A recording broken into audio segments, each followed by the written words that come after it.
자, 이번에는 소셜미디어 알고리즘에 대해서 이야기를 말씀을 드릴 텐데 어떤 부모님이 이런 이야기를 좀 해요. 아니, 가정통신문을 왜 자꾸 이런 메신저로 보내냐. 그러니까 자꾸 아이들이 스마트폰을 또 하게 되고 뭐 스마트폰 이용률이 올라가는 거 아니냐라고 말하지만 이건 사실은 좀 부적절한 이야기죠. 그렇죠? 왜냐하면 이렇게 봐주시면 좋을 것 같아요. 오늘 강의가 끝나면 여러분들의 생각이 참 중요합니다. 태도가 되게 중요하죠. 디지털은 나쁜 거다라고 생각하는 건 잘못된 거죠. 디지털은 양면성을 가지고 있습니다. 어떻게 쓰느냐에 따라서 좋은 효과가 벌어지고 어떻게 쓰느냐에 따라서 나쁜 효과가 벌어지는 거죠. 제가 아이들에게 하도 스마트폰을 많이 하니까 들에 가가지고 나무 같은 걸 이렇게 잘 잘라서 사포로 이렇게 문지르고 페인트도 칠해서 아이들에게 가지고 놀아라고 줬죠. 야외에서 좀 놀아라고. 그랬더니 대부분의 아이들은 제가 준 방망이로 솔방울을 가지고 치기도 하고 자기들끼리 칼싸움도 하기도 하고 그 다음에 크리켓을 하기도 하죠. 근데 꼭 있죠. 일부 아이들을 봤더니 저기 구석에 있는 아이들이 제가 준 방망이로 동물을 때리고 곤충을 죽이고 나무를 훼손하는 이런 일이 벌어지는 거죠. 스마트폰은 제가 만들어준 나무 방망이와 똑같다고 생각을 저는 하는 거죠. 이걸 어떻게 사용하느냐의 문제인 거예요. 아이에게 디지털은 나쁘다라고 이야기를 한다면 나중에 성원이 됐을 때 본인이 가져야 될 직업에 대한 부분이나 이런 것들에 대한 기회를 박탈할 가능성이 되게 높아요. 그래서 무엇보다 부모님들은 디지털에 대한 부분에 양면성을 갖추는 게 좀 중요하고요. 이걸 보통 설득의 기술이라고 이야기를 합니다.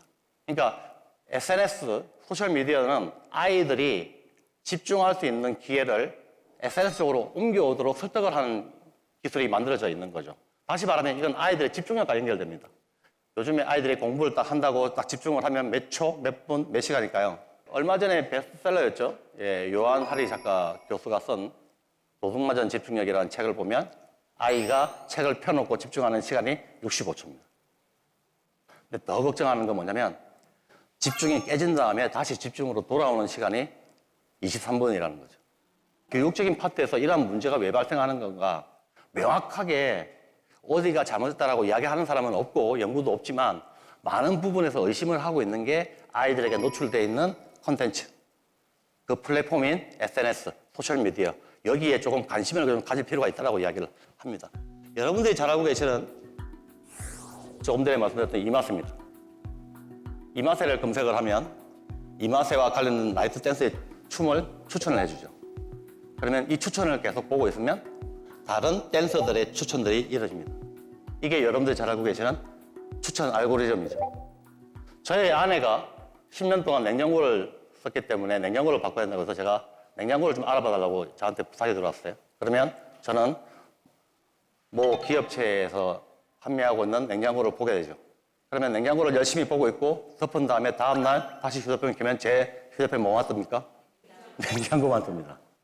그것도 같은 한 회사만 뜨는 거죠. 저는 다른 회사도 보고 싶은데 볼 수가 없습니다.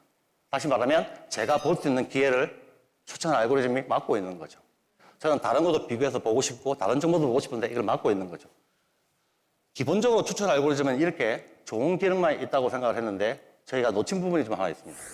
뭐냐면 아이가 실수로 또는 호기심으로 폭력적이고 공격적인 콘텐츠를 클릭을 하거나 보게 되면 폭력적인 콘텐츠를 추천을 하게 되고 유사 폭력적인 콘텐츠를 추천한다는 걸 지금 몰랐죠. 그래서 많은 전문가들이 지금 초등학교 고학년 정도가 됐으면 지금 어느 정도 아이들 내구성에는 먼지가 좀 쌓였을 거다라고 이야기를 하고 있습니다. 왜냐하면 우리는 이런 부분을 좀 놓치고 있었거든요. 자, 이렇게 되면 어떻게 됩니까? 우리 아이가 버블에 갇힐 수밖에 없겠죠. 다른 것도 보고 싶은데 추천 알고리즘, 그다음에 소셜미디어가 가지고 있는 이 구조 때문에 아이의 다양성이라든지 이런 다양한 정보들을 볼 수 없는 구조가 만들어지죠. 그러면 아이는 버블에 갇힐 수밖에 없고 버블에 갇히면 무슨 일이 벌어집니까? 그렇죠. 가정에 문제가 없고 학습에 문제가 없고 친구 관계에 문제가 없는데 단지 아이들에게만 노출되는 이런 문제적인 콘텐츠 때문에 아이의 행동이나 사고가 좀 바뀔 수 있다고 보는 거죠. 그 다음에 뭐 여러분들이 잘 알고 계시는 사이버 유해 환경은 사실은 녹록치가 않습니다. 지금 아이들이 스마트폰 안에 들어가서 인터넷 공간이나 또는 소셜미디어 공간 안에 들어가면 지금 너무도 아이들에게 말도 안 되는 이러한 유해 환경들이 사실은 좀 많이 접근을 하고 있는 게 사실입니다. 이 중에서도 여러분들에게 좀 관심을 좀 갖게 할 수 있는 대표적인 게 이 사이버 레카입니다. 사이버 레카는 여러분들이 잘 아시겠지만 최근에 아이들 사이에서 가장 인기 있는 동영상 플랫폼의 채널입니다. 대체적으로 채널 자체가 되게 과격합니다.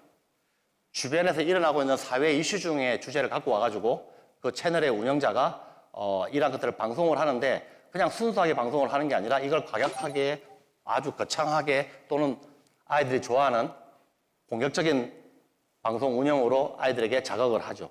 이런 것들이 청소년 사이에서는 되게 재밌을 수밖에 없습니다. 그 다음에 또 한 가지 말씀드리면 최근에 등장하고 있는 아이들의 유해환경 중에 좀 문제가 되고 있는 게 불법 스트리밍 사이트입니다.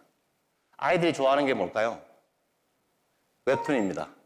아이들이 좋아하는 게 영화입니다. 아이들이 좋아하는 게 드라마죠. 근데 이러한 것들을 보려면 녹록치 않은 용돈으로 돈을 지불해서 봐야 되지만 요즘에 아이들이 용돈이 녹록하지 않다 보니까 대부분 공짜로 볼 수 있는 불법 스트리밍 사이트로 이동한다는 거죠. 근데 문제는 뭐냐면 이런 불법 스트리밍 사이트 안에서 보는 영상들이 등급이 없다는 게 문제죠. 19세 이상의 성인물을 언제든지 볼 수 있고 또 더 위험한 건 이런 불법 스트리밍 사이트 자체가 돈을 벌어야 되는 구조를 갖고 있기 때문에 불법 광고를 많이 하겠죠. 그러니까 뭐가 많을까요? 불법 사이버 도박 배너, 불법 성착취물 배너, 불법 마약과 관련된 배너 이런 것들이 배너가 쫙 깔려있다 보니까 청소년 10명 중에 7명 이상은 그 배너를 누른다는 겁니다. 그러면 단순하게 불법적인 콘텐츠만 노출되는 게 아니라 2차 범죄까지 이어지는 도박과 마약과 이런 범죄까지 이어지는 아주 아찔한 상황이 벌어지는 거죠. 이러한 것들은 지금 아이들 사이에서 하나의 문화로 자리 잡았다는 게 문제입니다. 불법 스트리밍 사이트를 보고 있는 거, 사이버레카를 보면서 따라하는 거 이러한 것들을 잘못했다고 생각을 하고 있지 않다는 거죠.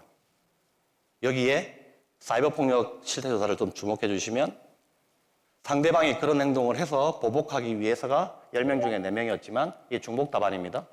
하위 내용을 보면 사실은 이보다 특별한 이유가 없다는 게 더 많이 나온다는 거죠.